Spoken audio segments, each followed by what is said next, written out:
Hey there, this is Nate English here with Gregory Kennedy, again doing our daily recap and commentary on the Vuelta. Today was stage 7, so they are a week in. Yesterday was a rest day after a pretty epic weekend.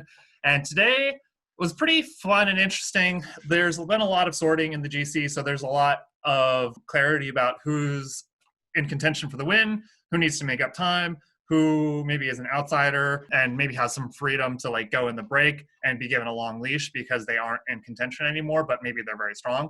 Today had a couple of big climbs. They did a few laps and went up the Puerta de Orduña, which is a pretty challenging climb. It was beautiful, so you should definitely check it out. And it's long, it's steep, it's very selective. And basically the stage, do you want to recap like kind of vaguely what happened, Gregory? Just like a quick 30, 60 second. Yeah, I mean, I thought it was really exciting. It wasn't quite as wet as yesterday. There was a lot more racing going on. It looked pretty competitive most of the race, right? There was a big break, but the break never really kind of formulated. It was breaking apart, and people were moving around. I found this whole race too, compared to the Tour, like I can't always figure out what's going on as a spectator. Like it must be so fluid that people are moving in and out of breaks, and breaks are breaking apart that like it's hard to actually understand what's going on. I saw Chris Froome was at the front doing some work for Ineos at one point, putting the pressure on. And then, of course, Movistar clearly had a goal today to get their riders further up in the results. And now they've got 3 riders in the top 10. So I think like Movistar's aggressive approach worked. And that was really exciting to watch. Yeah, so early on there was a big break of a couple dozen riders. It ended up splitting up quite substantially on the last, the second time up the climb. So with like 30, 40K, the break really the whole race started to break apart. What was left of the peloton got greatly diminished over the climb. What was left of the break broke up. Michael Woods attacked over the climb, and then Valverde seemed like one of the strongest riders. He helped to like jump across with a few other riders. Eventually it ended up being those 2 and 3 others with about 15, 20 seconds to what was left of the break. So it was like 5 riders and then a dozen riders behind them. A bunch of riders in the break got dropped and then, spit out the back. And then the peloton, at that point, they only had Ineos had 1 rider and then Carapaz. And so that was a pretty interesting dynamic. They used up their whole team to limit their losses to the break, which they did effectively because Carapaz is still up there. It didn't really make a huge impact on the GC today. Like most of everything is the same, but Bennett was in the break and Movistar had Valverde in the break. So that was a big danger. Do you think, so it's, as you pointed out, it's great for Movistar that they have 3 guys in the top 10. A couple of them are like a little bit farther back. They're like over a minute back, but they're really competitive and really deep in the current standings. Do you think Valverde was going for the stage win more, or that he was trying to jump up in the GC? Because he's still, like, unless they had a big gap, he's not going to be in contention for the win. There's 2 riders on his own team that are ahead of him in the GC still, and he's barely inside the top 10. But that puts their team in a much stronger position. So if things break up in the future, like they have multiple cards to play. What do you think was on his mind? I think it's very Movistar. It's like, who is the leader around there? They can never decide. They got 3 guys in the top 10. Who are they working for? It's never entirely clear, right?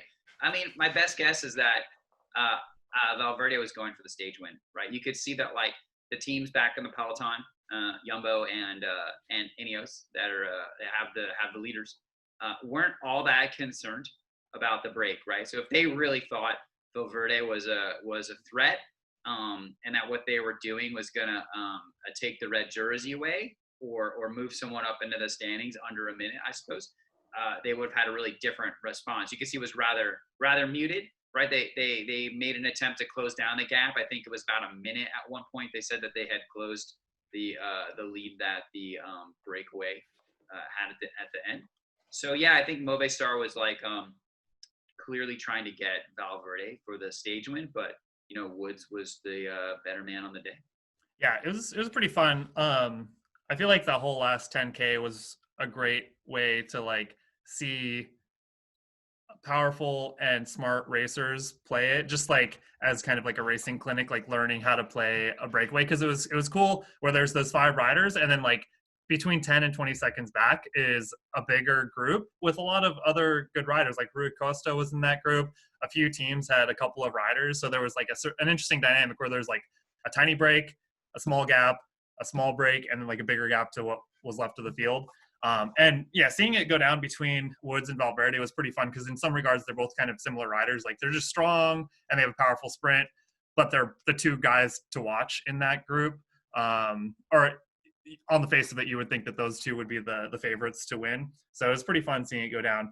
And then, yeah, I mean, basically Woods made an attack. He made a few attacks, but he made the winning move, like just under a K out, and was able to hold it.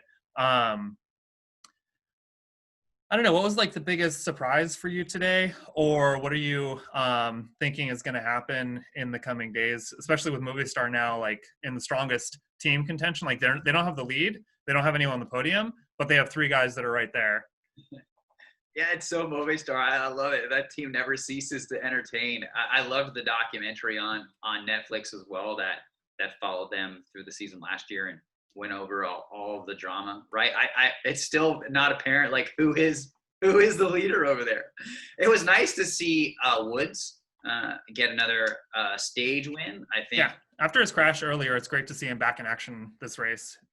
Yeah, absolutely, right? He looked like he was pretty stunned at that one point where he fell.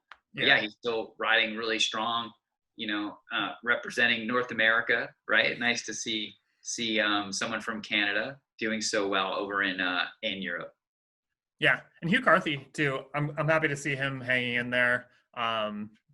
He's definitely like rode really well on Sunday, going up the final climb with Carapaz. But on the first couple of days, it looked like he wasn't quite there in a few of the moves. So I was like a little concerned that he wouldn't be able to stick it through. But I would love to see him on the podium at the end. So briefly recapping the top riders in the GC. Carapaz is still in the lead. Hugh Carthy, Dan Martin, Roglic, Enric Mas is in fifth. He's a minute 7 down. But now Soler is a minute 142 down, and then Valverde is just 2 minutes down in the top 10. And Bennett moved up a little bit. He's in 239 down. I think he was at like 3 and change because he was in that second group that finished just a few seconds down today. So it's good for Jumbo that they have somebody moving up just a little bit. It's too bad that Kuss is no longer in any kind of contention, but it'll be fun to see if he can maybe go for a stage or something like that. But yeah, I guess we'll come back tomorrow. Any parting words? No, this has been great. It's very Carapaz exciting. is still in the lead. You should be happy. I still think Carapaz is gonna do it. It's been the right pick so far, and I haven't changed my mind yet. So coming from like a fashion background a little bit, like your previous life in New York, do you think it's a problem for Carapaz to win? Because then he'll have a red and a pink jersey, and that might clash a little bit. Do you think he should like think about that a little bit?